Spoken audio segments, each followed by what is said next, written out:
You getting high already? It's just 2 o'clock. It's that late? You know, you smoke too much of that shit. That shit's gonna rob you of your ambition. Not if your ambition is to get high and watch TV. Oh, y'all a couple Cheech and Chongs, huh? Well, don't get up. I got it. Yo. No, Jackie, I didn't get your message. I was gonna tell you. No, not on the phone. You gotta make sure ain't nobody following. Ready to go? Yeah, there's another bullet. Take your thumb off the cup.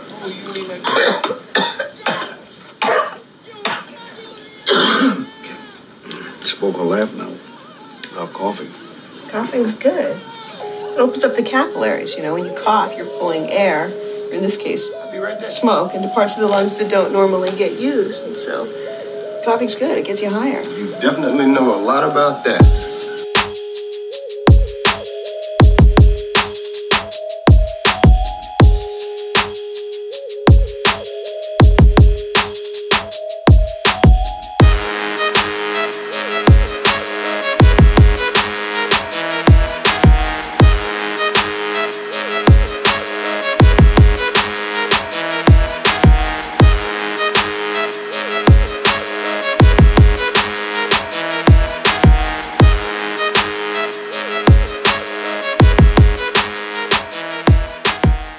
Ahoy, tent pirates, plant parents, conscious consumers, and the morbidly curious.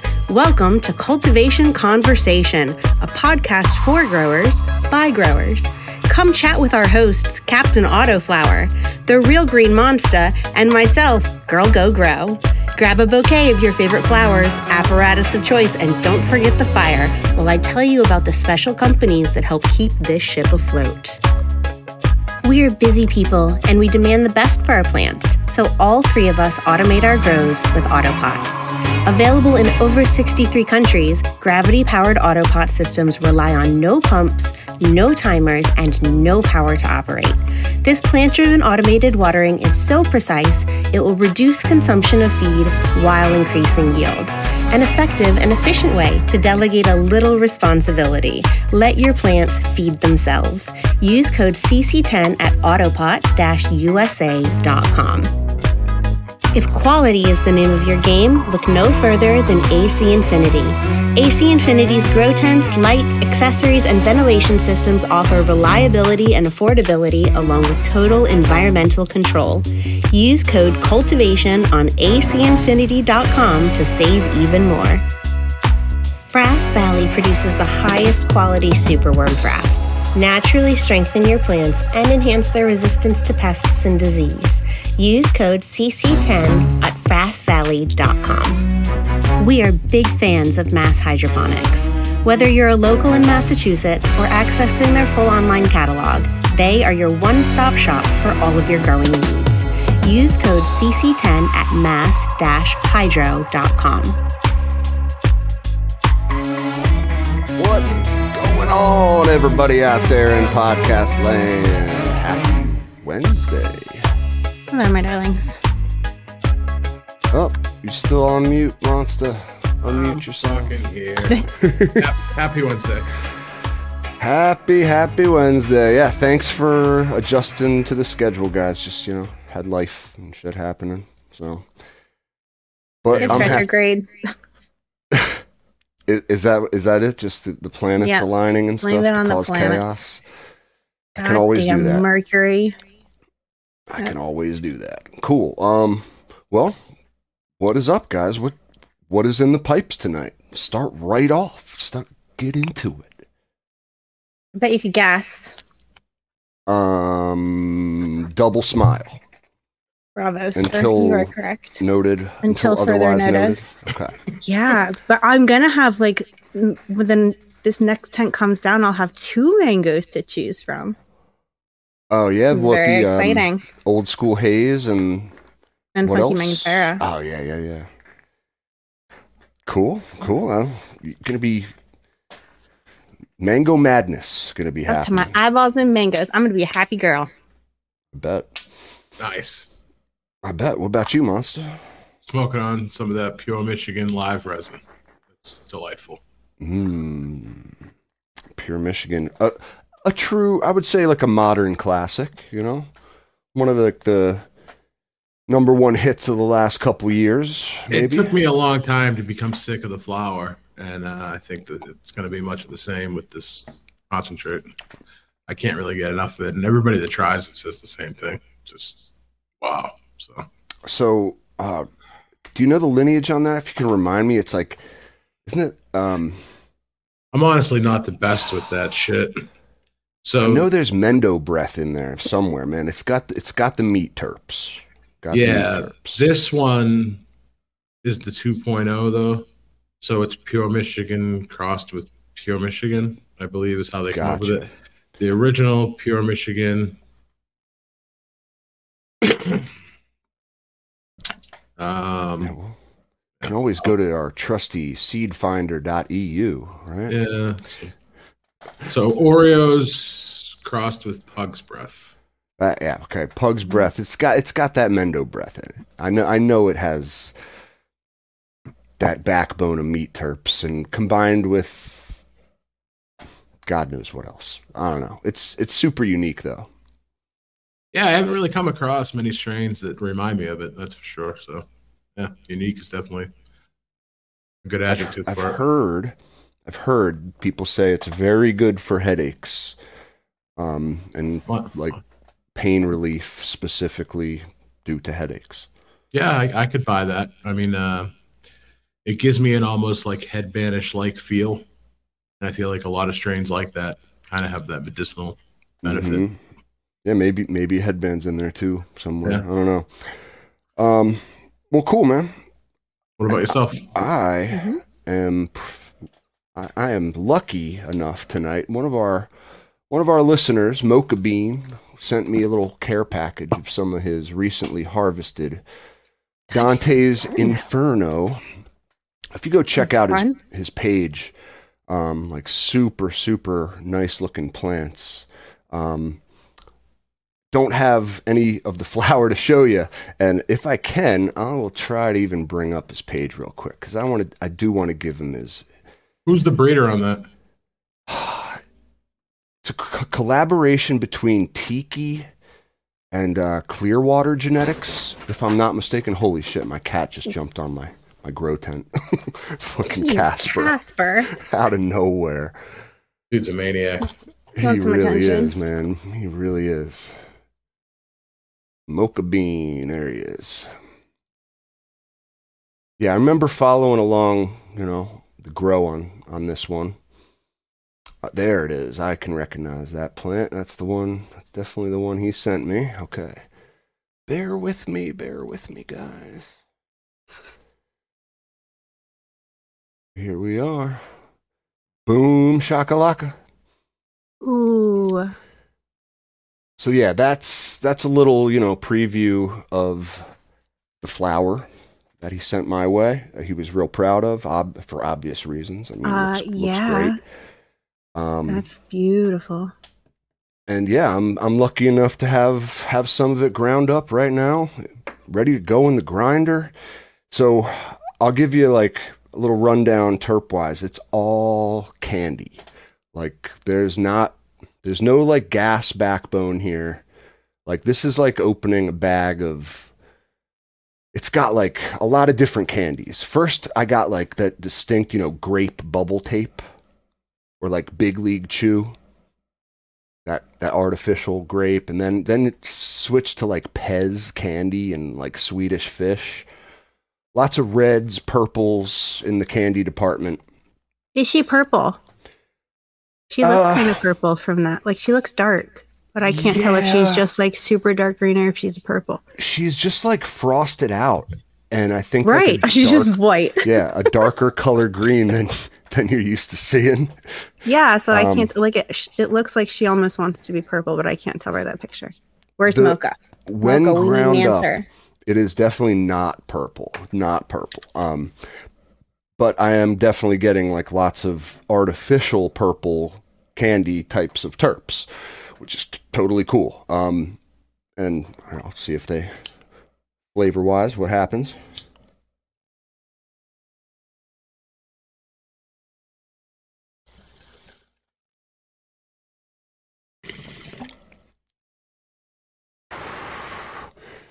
How's that taste, Casper?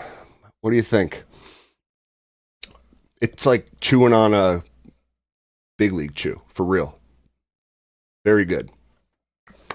4 fingers in a palm, sir. I applaud you. Sounds delightful. Yeah, thanks for sending it my way, man. Mm-hmm. Thank you very much. I don't make that a thing. I don't need all y'all sending me your weed to judge. But if I've been following your page for a while, if we're buddies, if you grew some fire, you want me to try it out, hey, might be able to arrange that. Don't do that thing, but actually do that thing. I'm just saying, it's fun to try different people's product. Different grow methods than my own. And I always appreciate strange. Exactly, man. It's like cheating on my garden. Don't tell my girls. Just makes you appreciate them more. Yeah, you come back even more in love. Right. Isn't that how it works? Because you get blind to the magnificence of your own talents after a bit. That's right. Yeah, so I see in the comments, I didn't even know you could ship weed. So allegedly what you do is you vacuum seal it nicely and then ship it on over. USPS is my favorite choice. But honestly, I've got shit that's not been vacuum sealed. Like I open the mailbox and it's like, whoa, dude. Yeah. They don't really seem to care. That's the thing. Yep. Like, that's why I'm saying I don't make it a habit of mailing weed, right? But I think with a little discretion, for real, I think with a little discretion, it happens from time to time. What can you say? Like, oops, I slipped in a vacuum sealed quarter pound of fine homegrown cannabis seemed to have gotten into a manila envelope that's already addressed and got stamps on it. Sometimes that happens to the best of us. But yeah, USPS is the best drug mule around. Fuck. Yeah. Yeah. Generally speaking, worst case scenario, if you're not stealthy about it, then just take that shit. The mailman's getting high that day. The mailman's having a party. Yeah. Oh, it's funny, yeah. And I have smoked on this before, guys, so I do want to give you an effects report. Totally a good hybrid. I'd pin it at as close to 50-50 as you might be able to manage. With all that sweetness and cookies, it doesn't make you depressed and want to kill yourself, according to some people? Nope. No? Okay. Nope. Not even on the come down. I'm maybe it's just me. I don't get that way. Yeah. Weed. Well, if you go back, look, because I was just scrolling through the lineage of Pure Michigan, there's some Girl Scout cookies in there too. So there's cookies in everything. Yep. Oh my gosh, it's an epidemic. So Oreos is cookies and cream. Yeah. Crossed with secret weapon. Well, of course, it's got to be cookies and Oreos. Yeah. Yeah. And then on the other side of it, there's that that nasty breath component of. That's where all the meat terps come from. I'm pretty sure. Whatever it is, I fucking love it. Keep it coming, man, for sure. To each their own. You got to try it, G3. I'm not saying I'm going to try it. I just when we finally meet, I'll make sure to have some enjoy it for you to try. All right. I am willing and able. Had to sneak another quick one in there. Really good. Very well done, Mocha. I'm impressed. Oh yeah. So let's see. I had a question just before the show tonight.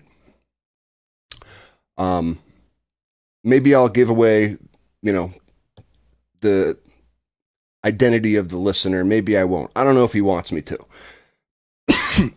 But he was like, Captain, I'm finding seeds in my buds. I'm almost every plant I'm harvesting is coming out with. All right, so it was Strong Island. I see him in the chat. Strong Island grower. Shout out to you, bud. So he's like, Captain, I'm finding seeds in almost every plant that I'm harvesting. I will even bring up our direct message, sir, so I don't misquote you. How many seeds? So that's one of the things he mentioned. Some plants are onesies and twosies, but some have a couple, you know. His one cookie smasher had like 6 seeds, he said. In his tangy, he found 1. But his mango smile, he said, had maybe a dozen, okay? So on and so on.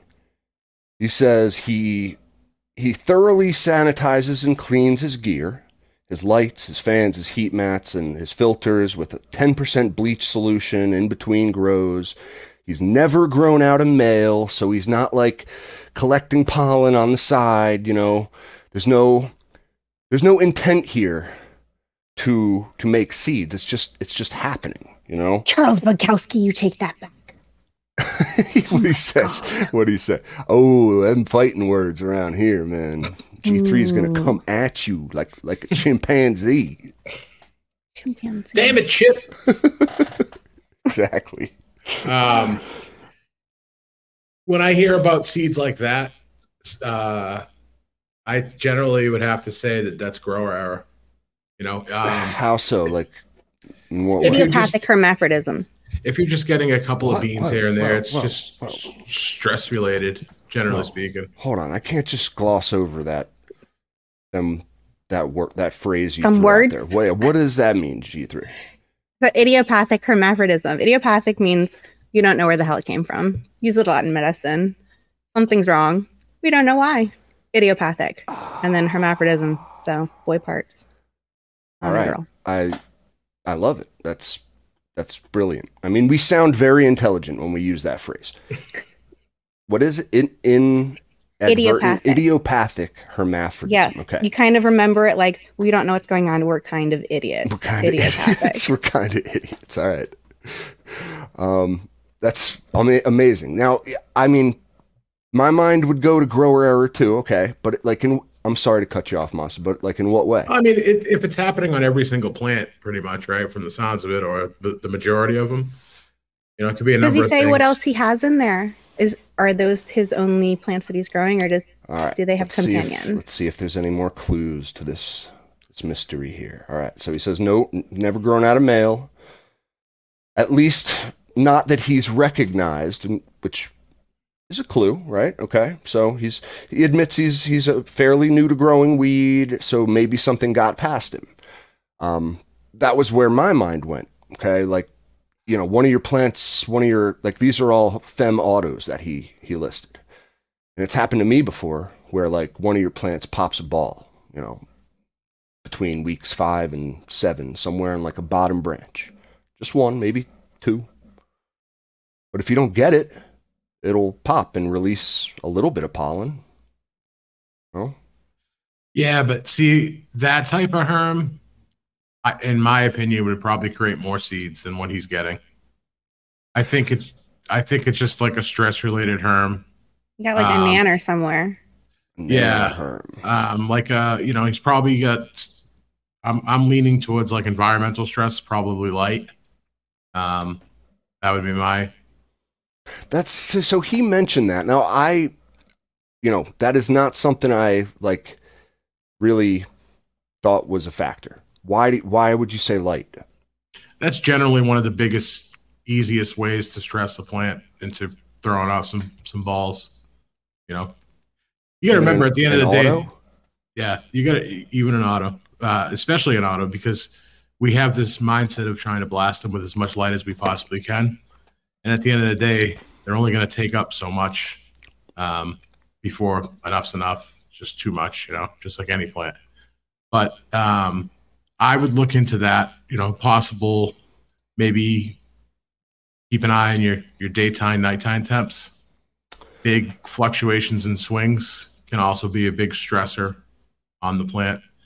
Are you growing organically, salts? That's my next question. So let's continue with some of the clues he left here. His trail of breadcrumbs. All right. He says one thing that did change since the last run was that he added a second light. He's got a Spider Farmer it was an SF1000. Then he added a second because he thought, you know, more light equals better weed. More weed, better weed, tighter buds, etc. So what size tent is this? He's got 200 watts. He says it's in a 3x3, and he runs an 18.6 light cycle from 6 a.m. to midnight. So he's got autos. They're on 18.6. He, you know, giving them a nice long dark period as far as I'm concerned with autos. That's, you know, more than I do. I usually do a 24, 20 on, 4 off. So I don't think 200 watts of light is going to cause a stress, like a light stress related herm issue in a 3x3. Size space. No. If anything, he's underpowered. Are there plants of different ages in there? Do you have one plant that's like, are you pushing one plant past its prime in order to get, well, I don't know that, because it takes like 2 to 3 weeks to even get viable seeds. So you have to have a plant that's popping something way earlier in order to get that. If you're counting backwards from harvest and you have a viable seed, that means that it happened at least 3 weeks before. True. So what was happening 3 weeks before, or 4 weeks before, or 5 weeks before that caused something to go awry? What are your daytime and nighttime temps too? That's, you know, that's my next question. Okay.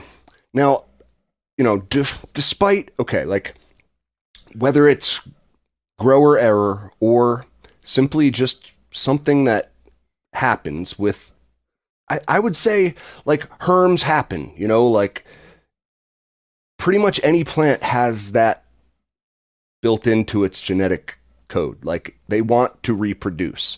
They can self-pollinate. They can pop a nanner at the end of the cycle and, like, you know, just throw a couple grains of pollen. Like you don't get very many. That's, you know, like you're seeing like 6 in a plant. That's not a lot of seeds, you know? No, I'm definitely, the thing about it though is it's happened to like most of his plants.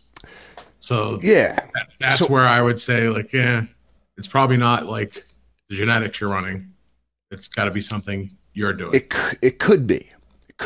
But what it could also be is the fact, like, even if you do everything right, I do think that, like, autofems, especially autofems, maybe, have more of a tendency to do that kind of thing. Just because, like, the way you make, like, feminized seeds, like, might have nothing to do with autos. Maybe it's just the feminized thing, is by forcing one of its parents to be a hermaphrodite. So, like, you're forcing that on, you know, to one of its parents to, like, gender swap, basically, so you can make feminized pollen. And maybe you're encoding that somewhere into its genes.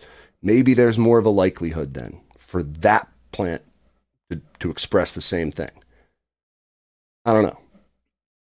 Are these different breeders? All the same breeder? He mentioned Mango Smile. You know, they were all different, all different, but they were all autofems, which, you know, I've experienced the same thing, and I wouldn't, like, if the plants were stressed when it happened to me, they could have fooled me. You know what I mean? They were like big, beautiful bushes, showed no signs of not liking the light I was giving them, or, I mean, I know it can happen sometimes, but I'm just saying, like, sometimes it can just be there no matter what you do. So, I agree. Yeah, but just in the aspect of keeping it real, I'm going to say it's something he did. If it was like 1 or 2, you know, but he's listed off, he rattled a shitload of different strains that hermed on him, I would really just have to lean with grower error. Because if you're going to blame it on genetics, there would be a few of them that didn't display those traits for you. I don't know. Yeah, I mean, maybe he can clarify in the chat if there were some that didn't herm at all, like, because I'm assuming there were some, but yeah, I don't know, man. It's just, again, like, I was just like, dude, you know, that's not like a lot of seeds. No, it really isn't. I really wouldn't, like, if I found like a dozen seeds in a plant, I'd be like, I don't know what happened. Dude, I've had runs where, like, I've had runs where, like, a room has hundreds of seeds. So it happens. Yeah. I just like, you know, a couple, like a little unplanned plant parenthood happened.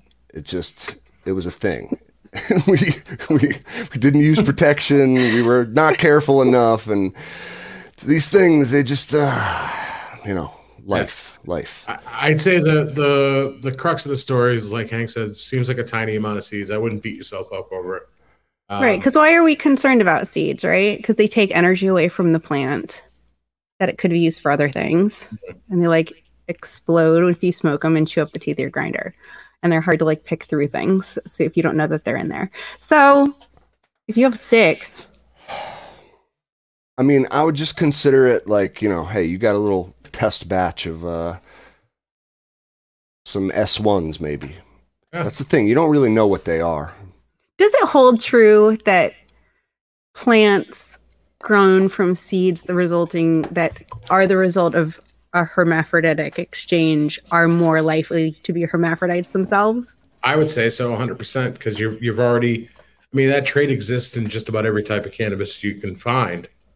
Now you've, given it like a leg up, like its parent was definitely hermaphrodite. You have forced the parent to like express that trait. Not to say that you can't grow that seed without any problems, because there's been strains that have been founded on that principle. So it's possible. I mean, most dispensary bag seed is that, right? Yeah. I think. Yeah, and they're feminized. Yeah. That's why you find like seeds in dispensary weed too, because it's just like, I mean, not like, you're probably a better grower than they are, Strong Island, like, straight up. But like, even the professionals find seeds in their weed from time to time. Yeah, it happens, man. It happens. As long as it's not like just, you crack open a bud and there's like 20 seeds in a fucking bud, then there's a problem. Is he Strong Island? Are you top of the tent 100% with your lights, or do you have them right above your plants? I just wonder if they're too close. That much wattage shouldn't be an issue. Maybe he's hitting them real hard with that light. I don't know. Yeah, dude. I don't know. I think it can just happen, honestly. Like I do think it's in the genetics of every feminized plant. And everybody shit herms, and the possibility is there. Even non-feminized plants, like you're saying, is plants want to survive. Yeah. If given the chance, they can, When I see a tent full of them, though, like in every plant had through an anner or two, probably something you did wrong. You just gotta, look. And like I said, I had a crop recently within the last year or so that had way more seeds in it than I would have liked to admit, and it was the cut I kept around for years. It was the Slurricane cut. So sometimes when you push these plants a little too hard, or you push them a little bit longer than maybe they should, that kind of just happens. Yeah. I run into that with sativas a lot, is that I push them and push them and push them, waiting for that like 5 to 10% amber, and some sativas just never amber up. So I push them too long, and then I get a nanner, and if there are younger plants in there, I can get seeds that way. But a lot of those really strains won't, like next to nothing. They won't amber up. But when you cut them down, if you check the trichromes like a day or two later, you'll notice that they mature quite a bit. I tell you what, it's a goddamn government conspiracy getting these plants swapping genders, putting something in the water, something in the air. Damn chemtrails.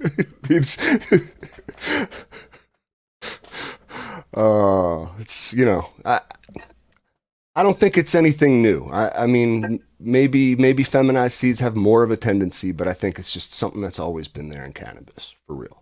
But yeah, don't stress on it too much. I mean, like I said, unless you're finding a shit ton of seeds, man, then that's a problem. Yeah, that's a problem. If this is something that's happening to you consistently, you just kind of have to take a look at everything you're doing and the environment you're putting your plants in, and then just it'll come to you. If you're doing something wrong, be like, oh, wait a minute. So that's all. Mm-hmm. Yeah, you'll figure it out, Strong. I know you will. Oh, he said during veg he has his light at 24 inches above, and flower he's 12 to 18 above. Yeah, that's not too much. I mean, that's not bad. Opinion, you know? Maybe pop them up a little bit, especially during the beginning of flower. He's really not. Cap knows all about that. He really doesn't have, too much light. No, like, listen, apparently that is a thing.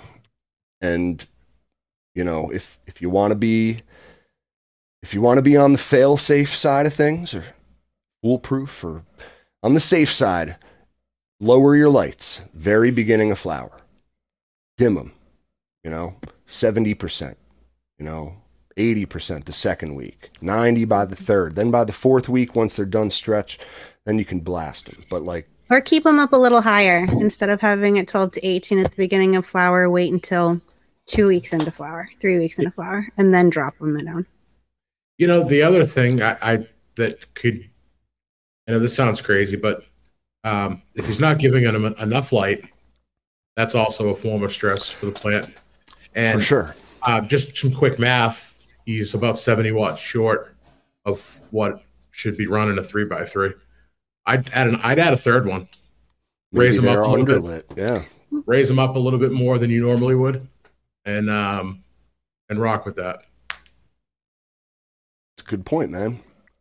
In a 3x3, what do we say? It's like 35 to 45 watts per square foot. 30 watts is good. Is a good rule of thumb that'll get you by. 30 watts per square foot. He's at 9 square feet. Yeah. He should be running 270 watts. Let's just round it up to 300. Yeah. So add a third TS1000, and then you got your tent fully lit. To have one light per foot of the tent. Evenly distribute them photons that the plant lacks so much. Mm-hmm. That's a great point, man. I mean, maybe it's totally the opposite side of what he's thinking. That's why I mentioned, I tend to see those balls like at the very bottom of plants where the plant is woefully underlit. If I probably haven't defoliated enough by then, and very, very dark down there. Yeah, it's something to think about. Yep. So maybe more light at a lower intensity, a little higher up. For sure. Hey, you'll get better spread. It'll just be better off the whole tent. The more fixtures you can add, you get that benefit from multiple fixtures. The spread. So, and the answer is buying a new light. I'm like, who doesn't like that answer? Yeah, $100. What's the solution? New light. Yeah, some new gear. Fucking right. But yeah, I mean, I do think there's a scale of the issue too.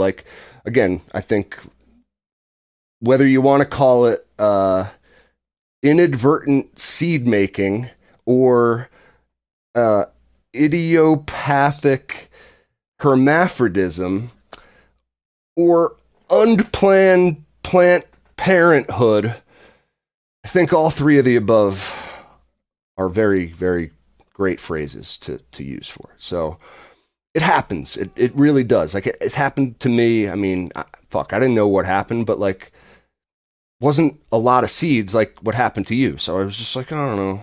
I mean, again, the plants didn't appear stressed, so I'm just going to do my thing. And if I get a couple seeds per plant, I'm not going to really stress about it. You know what I mean? Sometimes it just happens, man. Whoa, you all right, man? Some of that pure Michigan. Ooh, fucking right. Yeah, what's going on in your guys' gardens? What you got? Mm-hmm. How's the summertime? I have to check days on treating you. My plants. I have this lovely Mephisto haze tent that's making me super happy. They're almost ready to come down, especially the Phantasma. Tell us more. Let's see. From this dab. 76 days on the Phantasma, and she's gonna come down just about any day. She's a Quicken. I like her. And then Old School Mango and the Walter White VX1 are 67, and then the Funky Magnifier is a 64. And I think that old school mango is going to go a while. She's going to take a bit. But they're fun. And then I have babies. So I have, let's see, Big Green Guy's Strawberry Wedding and the purple Rar Spooter, which is the purple Pantherania from Alabrije, and then Goondocks from Goonie, and Sacred Watch from Outcast. And my Sacred Watch is enormous for a seedling. Those are big gals. They're gonna get big, I'm telling you. Enormous. Like, she's gonna end up with a tent to herself. Like, I'm not even planning. I'm pushing the next round because I know she's gonna get huge. She's like the size of an 8 to 10 day old seedling, and she's 3 to 4 days old. The more light you give that plant too, it'll just respond. Now that's a plant that likes its light. All right. That's cool. Well, yeah, mine was one of the biggest I ever grew. One of the biggest autos I ever grew. So just be ready. Great. Yeah, no, and the auto, you got them in auto pots, I assume? 2 of them. Okay, so no. 2 of them will be. All right. Well, I keep splitting up my system, and then I don't get pots. I don't get the new ones in pots by like that can go into the system. Because I hate myself. I don't know. I keep doing this. I don't know why. So yeah, I have to just like I just have to automate everything and be done with it. I'm on the process of getting there. It's just not there yet. It's a process. Man, gotta be some kind of punk to be hand watering these days. I am such a noob. Jeez. It's terrible. I am. I kick myself every time I come down here. But here's the thing. Hand watering keeps me honest. Because with the auto pots, it's way too easy for me to like come downstairs, glance at the girls, dump some water in the res, and go, I'll check them later. And then I just don't come back later. And that's when you miss things. So hand watering forces me to interact with my girls. At least, you know, if I have to hand water one plant, okay, well, I check out all the girls when I'm down there. If they're all automated, maybe it'll happen, maybe it won't. I hear you. Yeah, I actually just filled a pot for. I'm planning to do a single plant, just hand watered to keep my skills sharp. Yeah. Plus, cool. I don't know. I got a little room. I can do it. But yeah. Definitely a little old school, you know, and it's something you do have to practice, and it's a skill you have to learn at the same time. So, yeah, don't want to get lazy with it, and just if you can depend too much on a thing. I mean, not like auto pots are fucking awesome. I love them. I just spent the weekend or some of Labor Day out in the. Oh, it was so hot, but I was filling the big 9-gallon pots because I did some transplanting. And, yeah, I mean, I wouldn't grow a full tent of plants without them anymore, but like a single plant or 2 here and there, I can manage to hand water. Mm-hmm. Just for especially fun. like hand watering, like I'll throw a 3-gallon in if there's a little bit of space, you know. I'll hand water. Next thing you know, there's no space. Next thing you know, it's a Sacred Watch, and it's taking up a tent. Next thing you know, I'm getting a new tent. Yeah, right. Like, the answer is always more space. Just one more tent. One more. It's always the answer to everyone's problem, and the start to more problems. And solutions. Like what did Homer Simpson say? Like beer is the solution to and cause of all of life's problems. Mm-hmm. He's a very wise man. He was.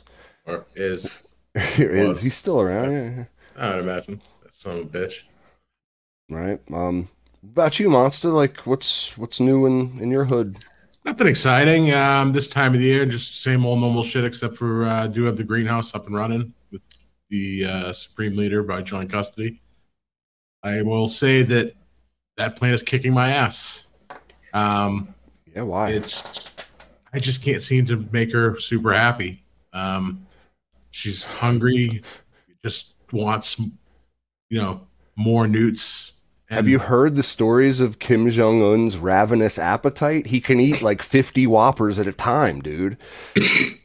That's what she wants. Whoppers. Whoppers. I'll just have to liquefy some Whoppers and throw them. Yeah. Top dress that shit. Oh my god. Yeah, I mean, against my better judgment, I just upped the newts again. Pushing close to like 3.2 EC just to see. Every time I come back and I look, I see like yellow leaves towards the bottom, and I don't see any burnt tips on the plant itself. So it's definitely taking whatever I give it and just wants more.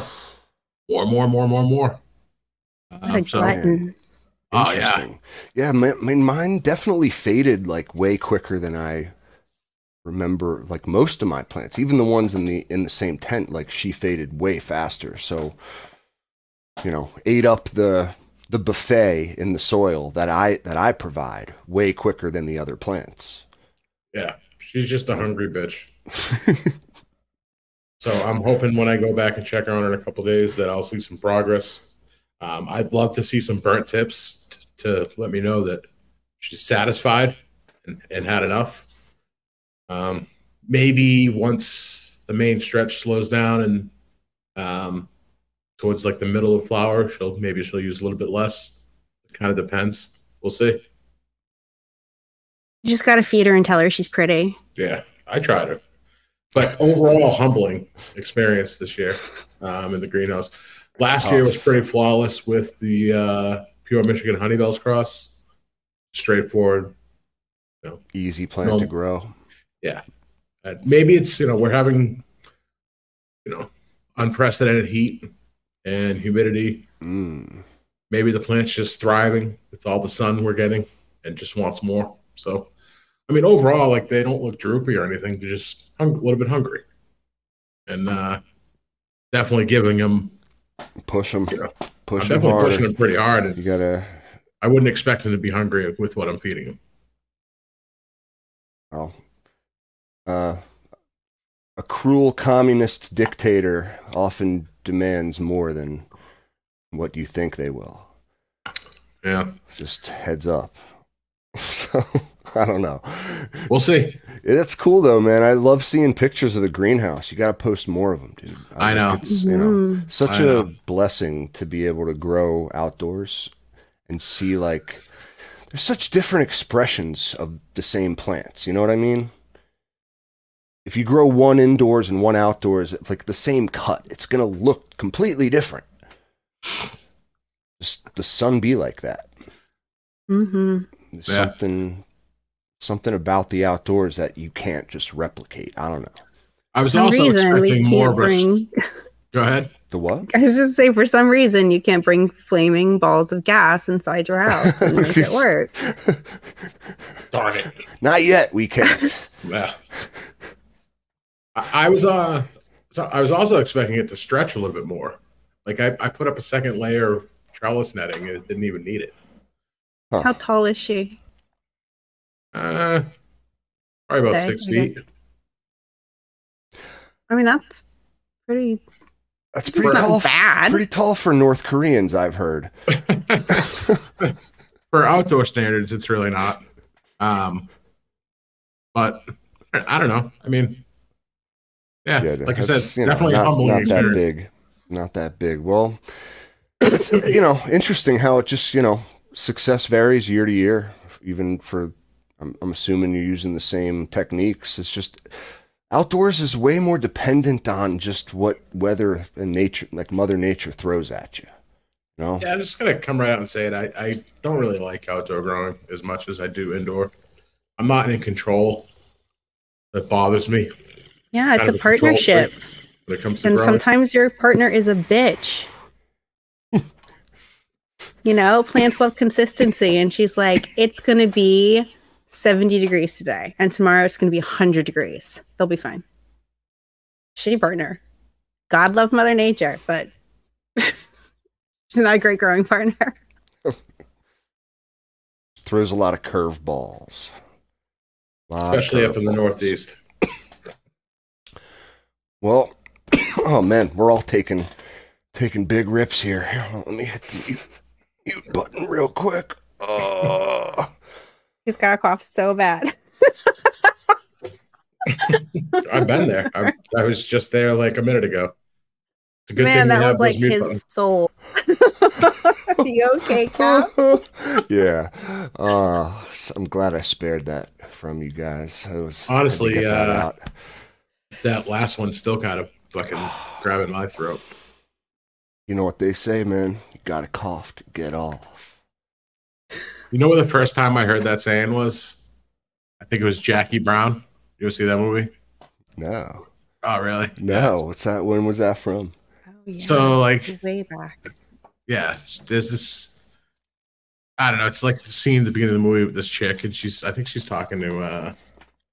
I forget the guy's name, but anyway, they're sitting there smoking, and she's like, "Yeah, you know, the saying is, you gotta cough to get off." And it's funny, after hearing that, I started hearing it more and more. So I think it obviously gets. I mean, the saying's been around for a long time. Came from, dude. No, it's been around for a long time. I just think it was more popularized with the movie. Well, you know, I just wrote that down. It'll be at the beginning of the show. If I can find it on YouTube. Cough to get off, Jackie Brown. Gotta write little notes to myself. Yeah, it's a Quentin Tarantino flick, classic. Yeah, dude, I didn't even know that. All right, word. I will definitely check it out.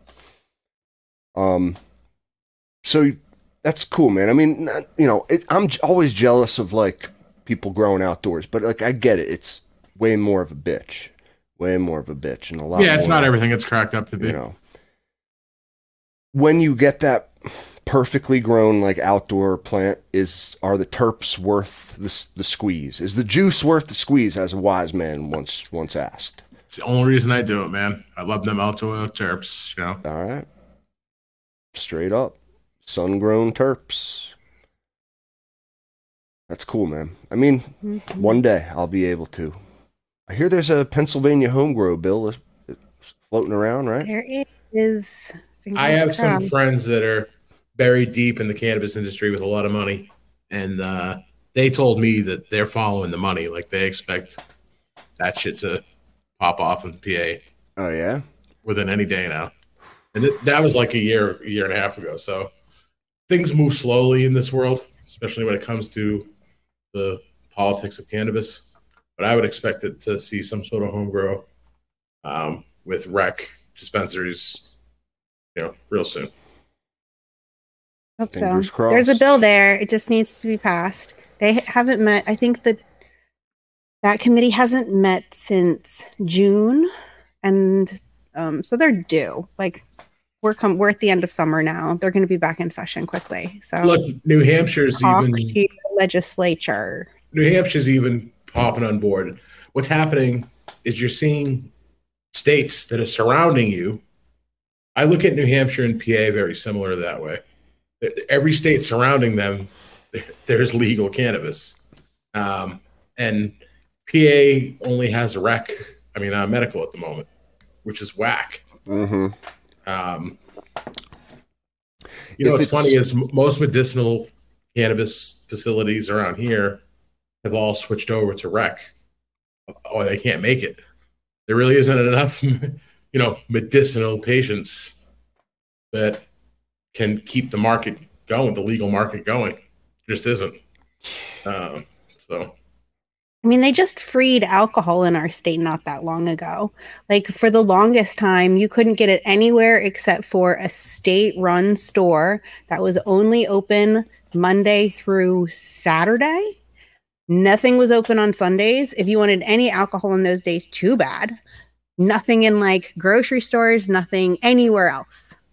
And they only opened that up, Cap, 10, 15 years ago? Yeah. In the grocery stores, 5 years ago. Yeah, not even. They really had to, and they had to have you have to have a specific license, a specific food license in order to have it as well. Like, they have crazy laws in Pennsylvania regarding this stuff. it's still though like, so what's the other thing floating around? Like so I've heard that they want to like reschedule cannabis federally too. Have you heard this one going around? Like, yeah, instead of it being a Schedule 1 substance, they want to change it to like a Schedule 3 or 3, if I'm not mistaken. Never happened. I mean, why not? And I mean, because there are companies right out there right now. There's with drugs that have cannabis in them, synthetically made cannabis, like that CBD drug. So there are drug companies that are getting rich off the fact that it's a drug. So I don't see it being descheduled. Well, this still, it's not like it's just reduced in schedule. So Schedule 3, it's still considered a drug. You still have to have a prescription to use it. The main point that they're focusing on is that it allows a lot more access to study and research. So we can find out what the plant's actually capable of. If it's as cut and dry as you say it is, then I say it's possible. But, I mean, I think there's a lot more than just that, but that's the basis of it. Like it's still definitely a drug. It just has gone from Schedule 1 says cannabis has no medicinal value whatsoever. It has very high use and abuse, like overuse and abuse. It's possible for addiction, like all sorts of things that are just not true. So rescheduling makes the most sense. But and I think descheduling would make the most sense. Like alcohol is not a scheduled substance, and neither is tobacco. Right, but on the edge of prohibition, how are you going to make the people that hold the money who don't want cannabis being available, or they want their drugs sold, they don't want cannabis out there healing people? So how do you make them both happy? That's what I worry deschedule or reschedule. So if it gets rescheduled, I'm going to assume that, like, all right, if it opens up the avenues of research, the question is then, of course, like, well, who gets to do that research? And it would probably put cannabis more in a category of like a pharmaceutical type thing, where like you have to have like a research license and be some kind of a drug company to actually get the funding and the licensing to do it. Right. So, and right now, like, state ruling is kind of taking precedence over federal, and the schedule, it's so weird. And the fact that they have so much to think about and to decide about, like, okay, if this state is doing it one thing and this state's doing another, which state's rules actually count and which ones don't? The rules that are already in place, are people going to have to get brand new licenses, brand new everything? Are they going to have to redo all of the cannabis programming for all of the states in order to match this new scheduling? It's just like, there's a lot in the air because they've kind of turned this into a shit show from the beginning. The whole thing just seems convoluted, and the more I hear about descheduling or rescheduling, it just, I don't know, it all seems like fucking lip service in a guise to fuck us, Yeah. We're also really close to re-election time. Yeah, so you're going to have pandering. There you go. You're going to hear an awful lot about, like, all those pie in the sky ideas, Yep. All you can trust things. Me. I'm on your side. Yep. Every 4 years. Rest assured that, like, people like Philip Morris and like Pfizer and fucking Moderna, like, they'll be all over this shit, like, flies on shit. Yeah, if there's money there, like, they'll be in it. They'll be in it, So I don't know. Let's just say, in a perfect world, cannabis is completely legalized and descheduled. Right? Yeah, we can do our thing at, like, farmers markets, like everyone says, Mm-hmm. So like the reality, a tomato. The sad reality of it is the majority of people who consume cannabis don't grow it. They purchase it, right? So I don't see anything good coming from federal legalization that way. Like, it'll just be a commercialized Walmart weed product. I think that's inevitable either way. It's just like, it's just got to compare it again, like I always say, to alcohol. And like at first it was just the big breweries after Prohibition, you know, it was like, okay, we're going to let you do this, but not like you guys, only these people with the license, and it has to be done in this way and in this form. And then, like, I don't know, a couple decades later, they opened up home brewing. And that was just kind of like the green light for everyone to just start doing, like, well, fuck, if we have the interest, we can make our own beer at home. Why are we buying it from these people? But, like, not everyone's going to do that. The same with cannabis. You know? This is the next... Go ahead, keep going. It's just only the hardcores. That's, like, the people who really have an interest actually start to do it. So it's not going to, like, take away anyone's market if you allow it, I don't think. Like, Budweiser's still making bank. No, yeah, but it's just basically making things medicinal. It's making the entire country medicinal to match what a lot of the states are right now, because it's federally illegal right now. The states have precedence. So if you make it a Schedule 3 instead of a Schedule 1, it kind of blankets the nation in this, okay, we're medicinally okay with cannabis in the U.S. It's where the I next see it going step towards tomatoes and farmers markets. And like if it does get federally legalized and these big companies can get into it, they'll just push the little guy out. They'll just stomp them right out. So places like, you know, Fresh Connection, like that, you know, small family-owned craft cannabis growers will be phased out just because they won't be able to afford to do business. That's like what happens in all sectors of the economy eventually. Yes and no, but we're already starting to see a turn right now where a lot of these big guys can't compete, right? They're selling product at a loss, and a lot of them are going under. And we're seeing a movement towards the craft grower starting to regain foothold in the market. It's not that. I'm sorry. It's not that there won't always be a market for like the high grade, super premium product. No, there will be, but they won't be able to sustain business. You won't. So like the average guy who wants good flour, he won't be able to find it because the guy that he used to buy it off got stomped on by Philip Morris because they're selling their commercial fucking product at whatever, you know, $50 an ounce, and people just won't be able to compete. That's where I see it going.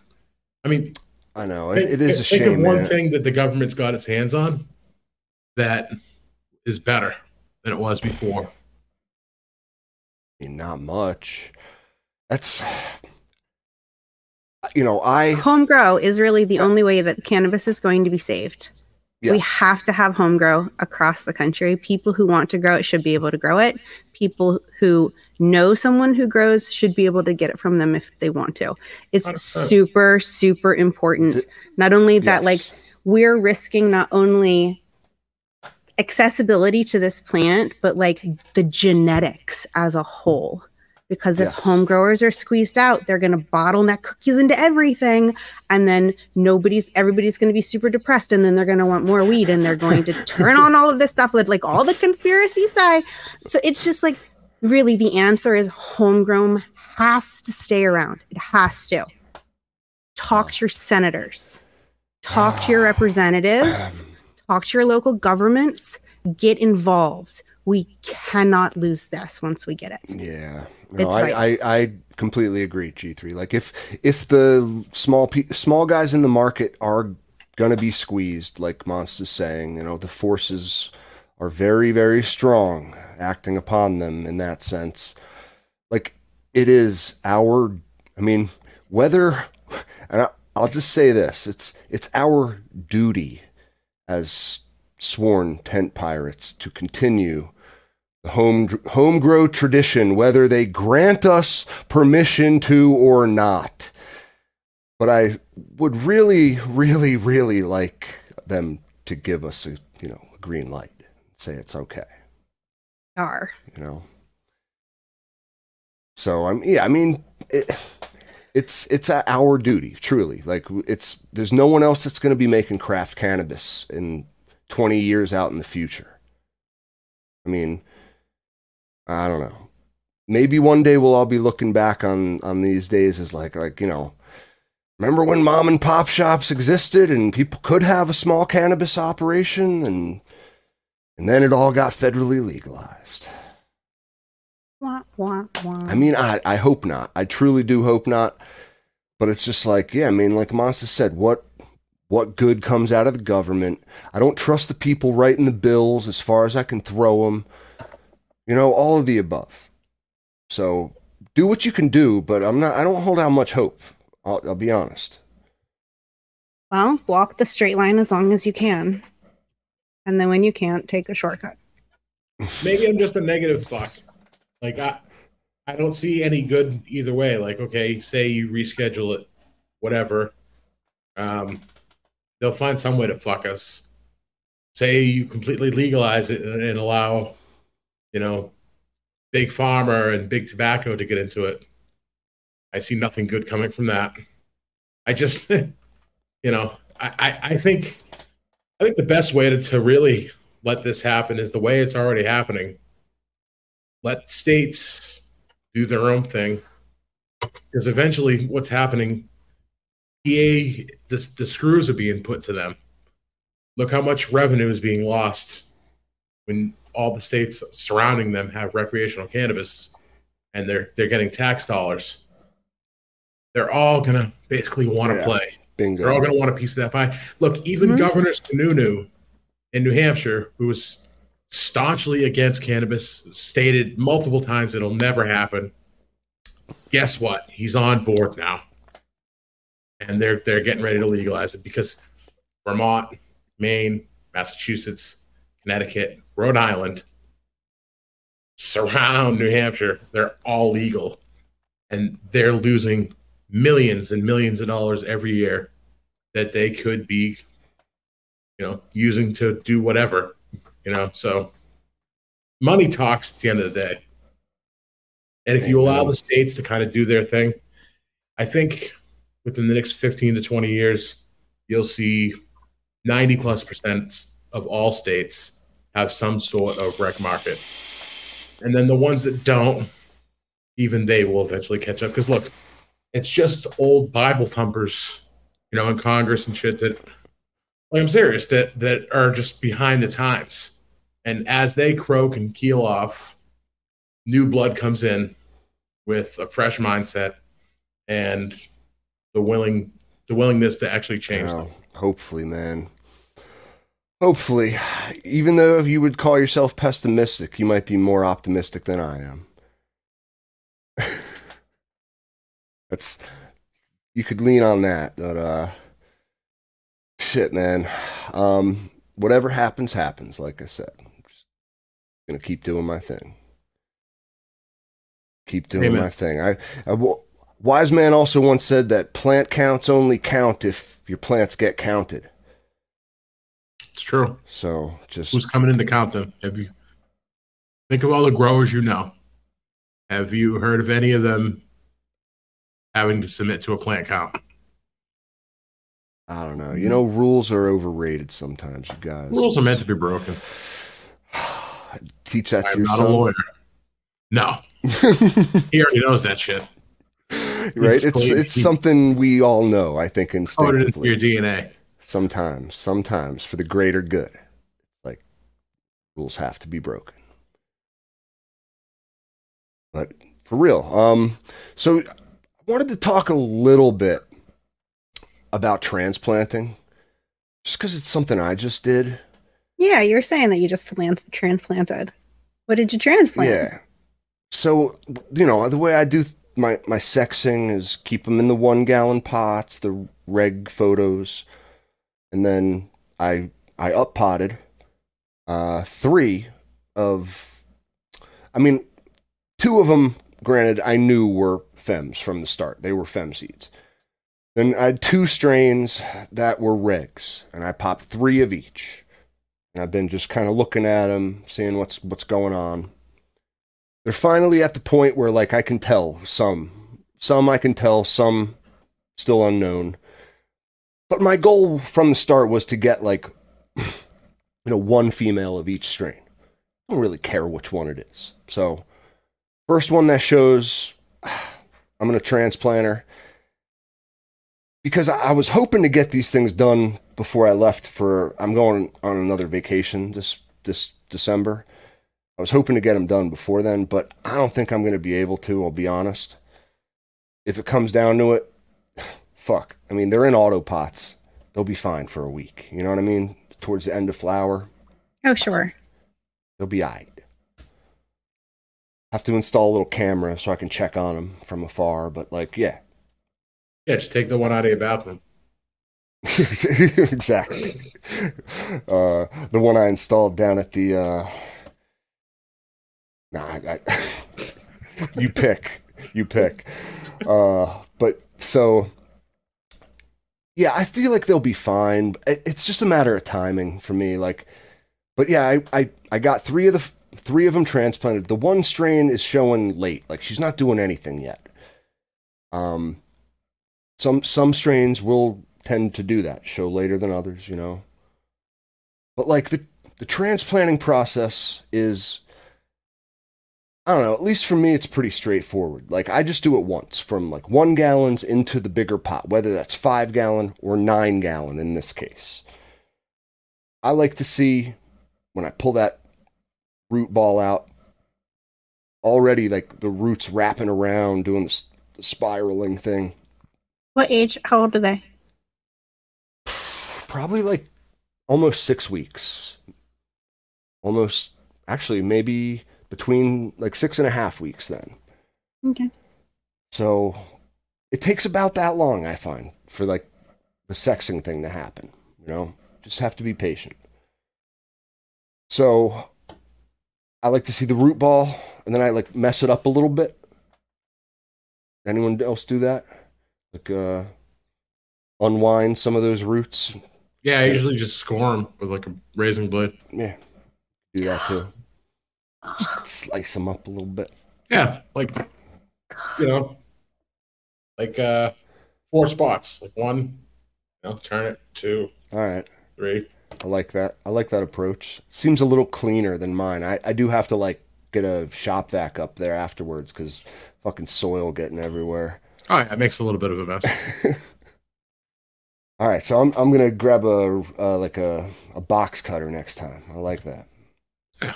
I think it's smarter to keep the vast majority of your roots together and whole. Nope, especially when you're transplanting.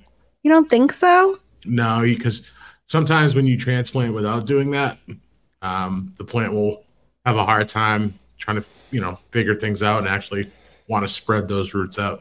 I mean, I agree with like breaking it up, but taking a blade to it, that seems like it would cause them to put so much more energy into repairing the roots than just expanding the root system it already has. Root pruning is very common in regular ag. It's interesting. It's one of those things that's the plant doesn't mind it at all. Yeah, I guess that's something, I've seen a lot done to other plants. And I would agree, like, you're kind of telling the plant, like, yo, you're going to want to start, like, growing roots here. So get used to that, whether you like it or not. Interesting. You know what I mean? Like I think you'll do more damage by trying to ruffle them up, like, with your fingers. Because you're, like, touching, like, every root almost at that point. Yeah. This is just kind of like, a little rough. It breaks up the ball. Allows them to spread out. Spread out. I like that. I think it does give you a little head start, and what you do want to happen is the roots to spread out and occupy that new pot. Like, whether you're going from a 1 gallon to a 3 gallon, or a 3 gallon to an 8 gallon, or whatever. Like, the point of transplanting is kind of to like let your plants start in an appropriate size container for their size. And then you can always give them more space as they grow and, need a new bed, new shoes. Now, I always do like to sprinkle the mycorrhizal fungi, give them like a good helping of that. And let's see, afterwards, when they're like they got the new shoe on their foot. They're already like they're in the pot, like filled in the soil a little bit. Got that nice, you make the space in that soil with the container that you're taking them out of. So it's that perfect size. You can just take the thing out, put it right in, fill it in a little bit. And then I do water around the edges of the new pot to, again, encourage that root growth out from the sides. And there's a product that Cold War Organics makes. It's called Transcendental Meditation. That was a pretty clever name, at least. And it's meant for transplanting, like post-transplant care, let's say. And it has a lot of kelp in it, a lot of stuff from the ocean, a lot of like, I think it's like a 0017 NPK wise. So it's like a lot of that's potassium, right? Yeah. So maybe it has something to do with, like Monster says, giving it that, like, what you perceive as flowering formula to encourage root growth. I don't know. Yeah, I believe in that wholeheartedly, really. Very interesting. So, but I mix up my water with that, whatever it says on the bottle. But just some stuff it does have in it, like is the kelp. It's got some aloe in it too. I add aloe on top of that. Just, it's one of those things, like, it's good for like a cut on your body. It encourages like healing. It encourages growth. So we want to add that to our water for organic, even better. If not, you can still use aloe. Good for you. You can grow it in your garden. You can make it a companion plant if you want. It's real easy to grow. Great. Everyone should have aloe. Yeah, many uses, really. Yeah.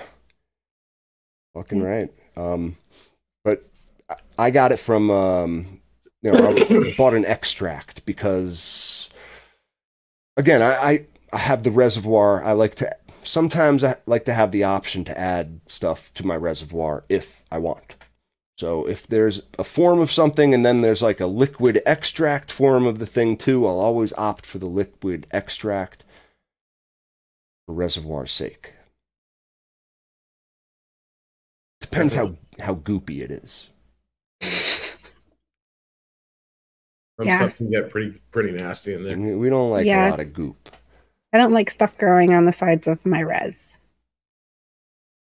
For sure. Don't like it. For sure. But aloe is just a simple thing, guys. And, it definitely benefits you in a transplant situation. So the mycorrhizal, like kelp, some, and what did I just say? Fucking aloe? Aloe. Yeah, that one.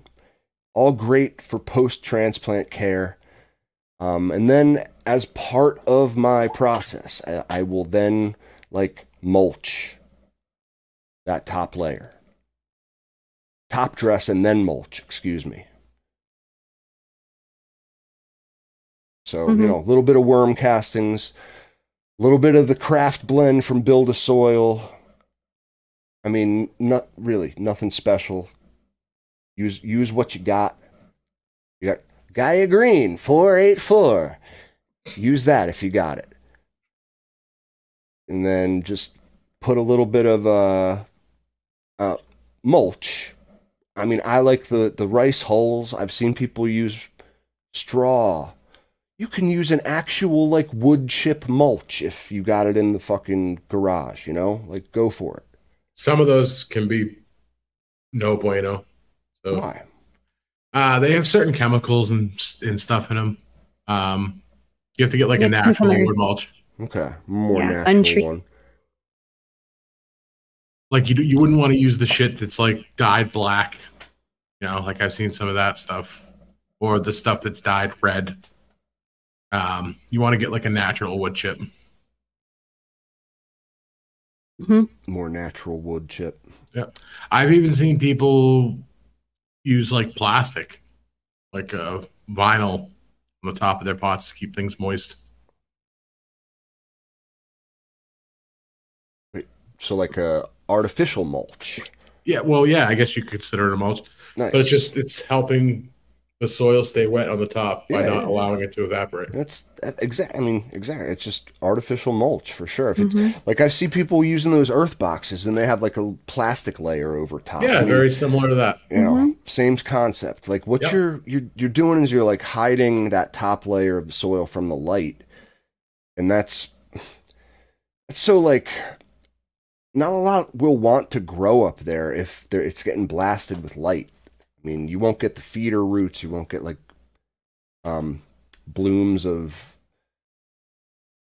lactobacillus, fungus gnats. Yep. Yeah, it prevents. I've seen people use sand. Yeah, as a mulch for sure. Yeah. Yeah, for sure. That'll help with fungus gnats sometimes too. Oh, definitely. Keep that. They won't be able to penetrate the sand.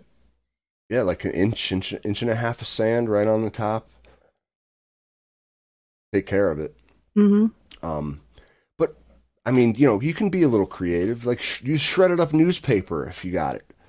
Just don't let light hit that top layer of soil, and it'll keep it more moist and encourage more shit to grow up there. Yeah, it just gives you access to more soil, really, instead of it being a no man's land. I like that. Like a North Korean like demilitarized zone. Right. Supreme leader. It's a fungus gnat demilitarized zone. So before we get wrapped up. Wait, Cap. Hypnogrow wants to know, why do you take so freaking long to transplant? Like, why do you wait 6 weeks? Because it's part of my sexing process. It's part of my, like, just be as lazy as I can and let nature just do its thing. I know there's other ways to sex, but I do find if you leave a plant in a small pot for like 6 weeks, maybe a little longer sometimes, it tends to show its sex. Because Cap's grow style includes childhood trauma. I maybe, I don't know. It works. That's all I know. It takes too long. I think you really need to reconsider that method, because then by the time they show sex, they're like 2 weeks. They got to recover for a few weeks to re-veg. I should have. And because I did have like a limit on the timing here, and it's fucking up my, like, you know, the whole plan. I should have done something different, but I let the lazy grower in me be the one making the shots. So, don't know what I can say.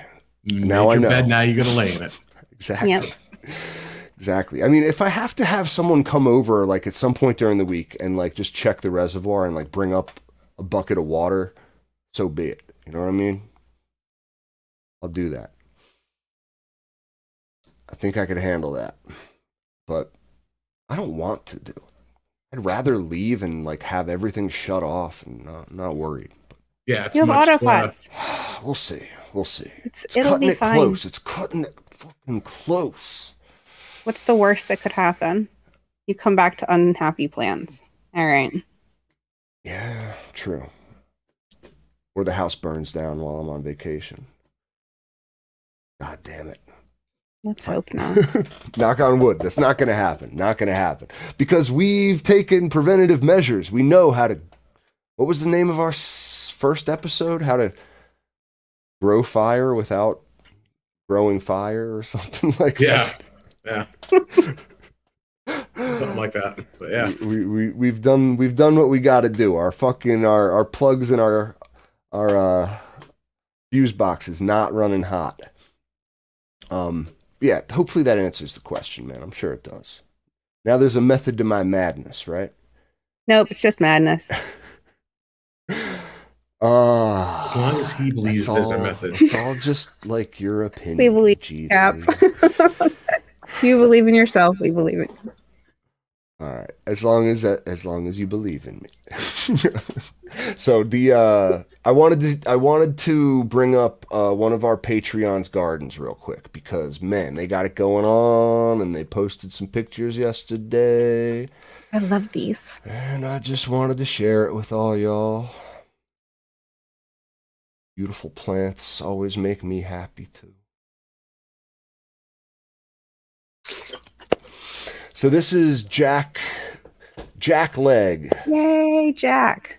Jack won our random spin third prize in the Girls on the Grow Along. Oh yeah. This past Monday. So huge congrats to him. He was one of our growers in the Grow Along. And this is one of his he had, I think, double grape crossed with grape crinkle or something like that. It was a fun cross. Pretty. That's awesome. So I am reading his post here now. It says since the Girls on the Grow Along. Girls on the Grow Along. Yeah. Girls on the Grow Along has come to an end. Here are my finals picks dump for double grape crossed with grape crinkle. Ah, sweet, I was right. I really enjoyed so what do we call that? Double crinkle or grape? Like double crinkle. So whatever. He says, I really enjoyed this grow along and meeting some really great growers. Thank you so much, Girl Go Grow, for letting me be a part of it. And man, the plants look super fucking pretty. I love the background too. That looks sick. Just like nice big fat looking buds covered in frost. Look at that close up. Oh, so pretty. It reminds me of a 1990s school photo with the laser background, doesn't it? Yeah, it does kind of. It's like what every kid wanted on. That's why you wore your best neon colored t-shirt, so you could put it on that laser background. But fuck, man, look at those buds. All right, so here's a little thick. They really look dense too. A lot of our growers had difficulty with getting the density. Looks like you nailed it though. Looks great. I love that he posted it with grapes too. Very appropriate. It is, there's a lot of grape in that strain. Should be super grapey. And you are right as hell, G3. It does look like really dense. Really dense. Beautiful, beautiful work. Nice work, brother. Yeah, man. I love seeing them. I mean, I love the transition you get too from like live plant to then trimmed final product. I am not sure too much about. Let's see if we can find any more about his growing style. Well, let's see. He does have more pics posted. Go through them a tad. If I had to guess, I'm gonna guess he is. All right, looking at that fade, I'm going to guess he's an organic guy. Not that you have to be to get, a fade like that, but tends to be a little easier. What do you guys think? I definitely agree. It's easier to get fade in organics. Tough to say. But with the density they don't have the same buffet available all the time. So when they start pulling from their leaves at the end, easier to notice. I'm seeing a lot of burnt tips there too. I was gonna say at first I thought synthetic because I saw some of like the painted nails, like we'll say sometimes. See if we can hear anything. I mean, I'm just going back a little bit in his I'm trying to read some of his posts. What are you saying? Lower high ppm solution. So I would imagine he is not an organic grower. Surprising. Nice on that job on that fade. For sure. For sure. I think you were right, Monster. The painted nails of the burnt tips were the giveaway. That was the indicator for me. Mm-hmm. I mean, I've seen people with burnt tips and organics as well. But yeah, it happens from time to time. But yeah, he even gave you a little close up of them, little painted nails there. But yeah, awesome, man. And he's one of our supporters. We appreciate that a lot, and we We love that he posts about his garden in our Discord. We love being able to post these on the show. I'm glad he posted his recent harvested photos, because man, that looks fucking awesome. I want some grapes now. Just saying.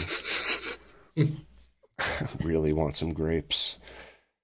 But yeah, just pointing it out, guys. We got both things, a Discord and a Patreon. You can do both. You could do one without the other. You don't have to do either. You could just listen to the show too. Missing some fun that way, though.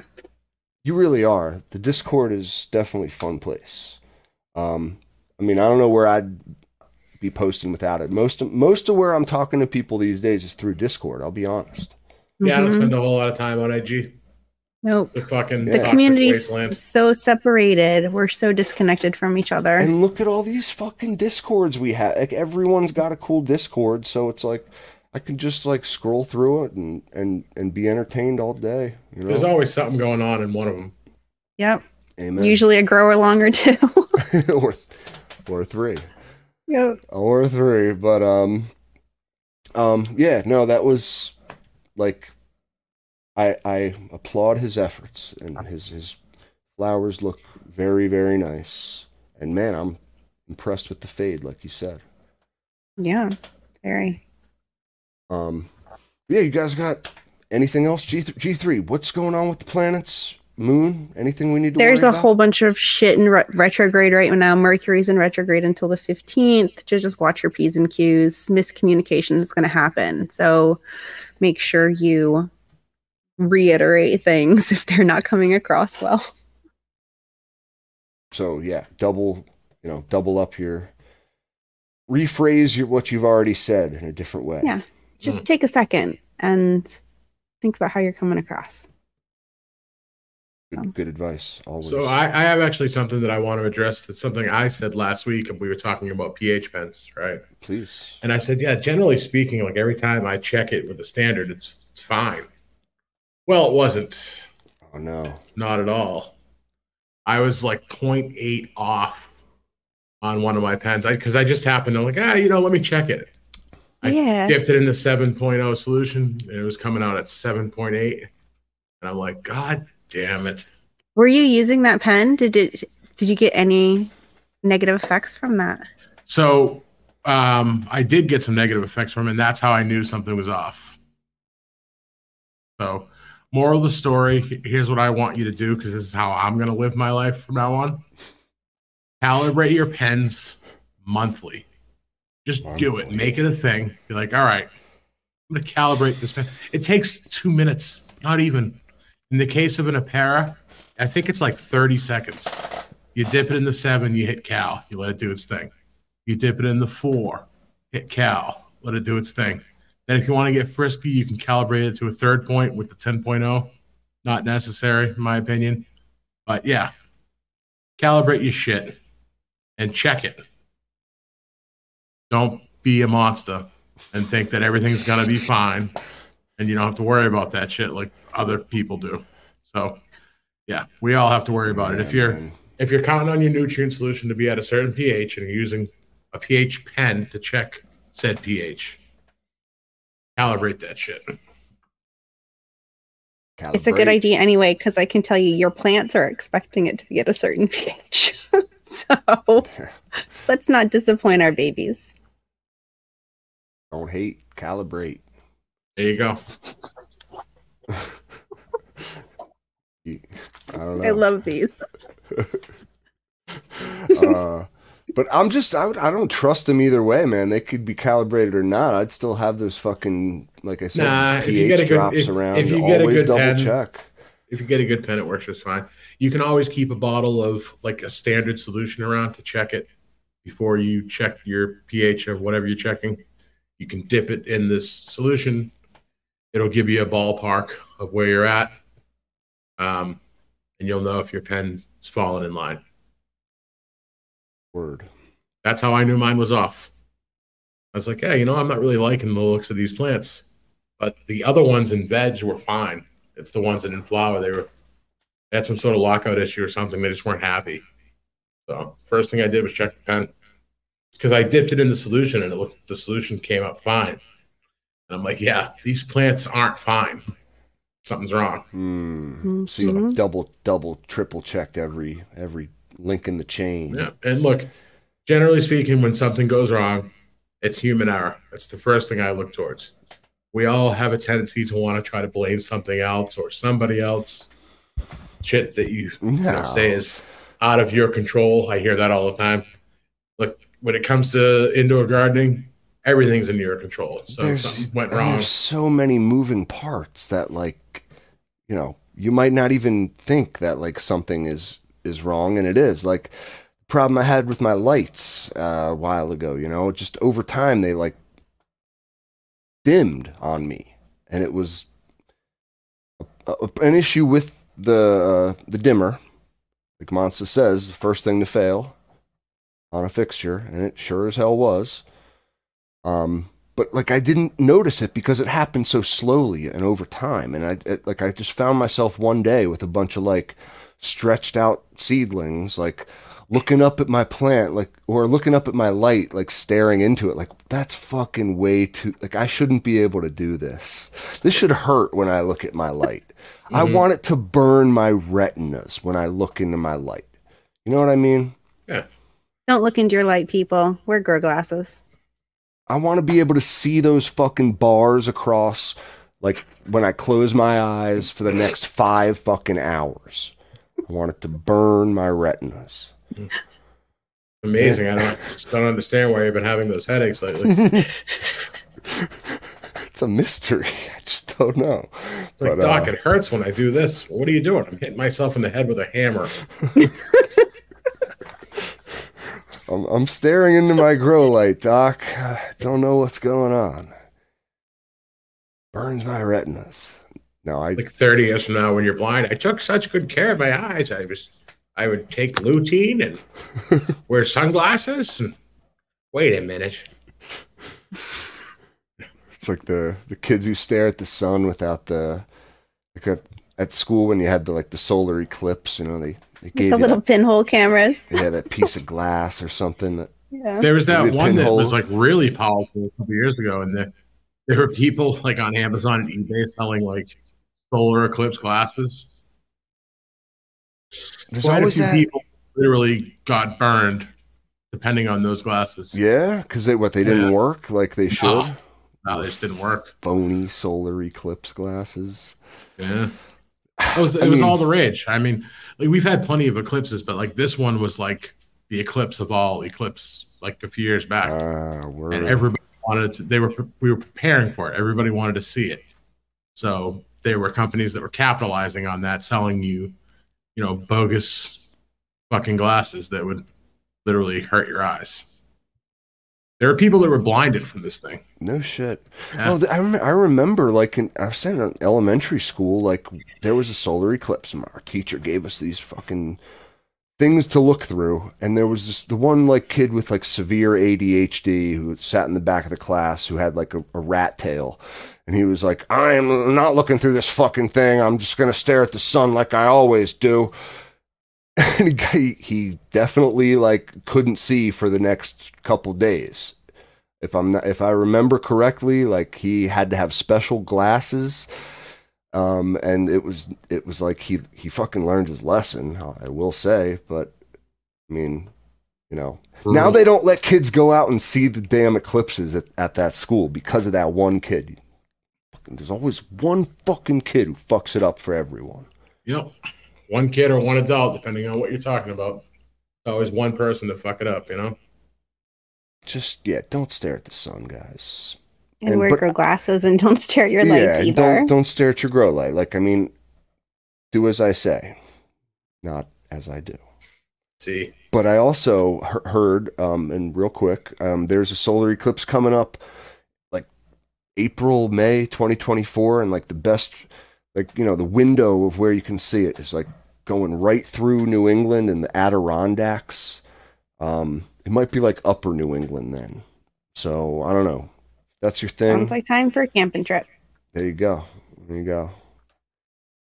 It's pretty cool shit. I heard the best way to see it is to make glasses with magnifying glasses. Point them right towards the sun. No, that's a bad idea. It's not true. I mean, we could try it out. Yeah, I'll let you go first.